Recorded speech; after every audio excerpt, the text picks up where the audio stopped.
আজকে আমি রান্না করব নারকেলের দুধ দিয়ে হাঁসের মাংস। এজন্য আমি কিছু পরিমাণ সরিষার তেলের মধ্যে আলু, হলুদ এবং লবণ মেখে ভেজে নিলাম। এরপরে আমি কিছু কুচি করে রাখা পেঁয়াজ বাদামি করে ভেজে নিব।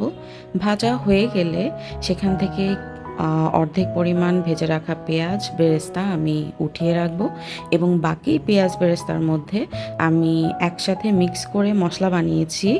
আদা বাটা, রসুন বাটা, শুকনো মরিচ বাটা এবং লবণ হলুদ অল্প একটু পানি দিয়ে মিশিয়ে আমি সেটা ভেজে নেব সুন্দর করে। কিছু গরম মশলা অ্যাড করে দিলাম। এদিকে আমি চুলায় নারকেল কিছু পানি দিয়ে একটু জ্বালিয়ে নিব যাতে নারকেলের দুধটা খুব ভালোভাবে বের হয়। এবং এরপরে আমি মশলাটা ভালোভাবে কষানো হয়ে গেলে মাংসটা দিয়ে দিলাম।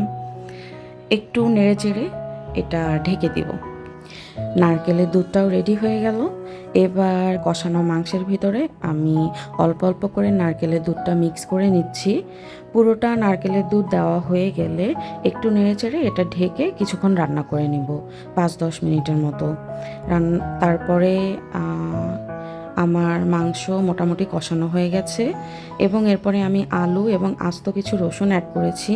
রসুন খেতে অনেক মজা লাগে এবং ভেজে রাখা পেঁয়াজগুলোও দিয়ে দিলাম।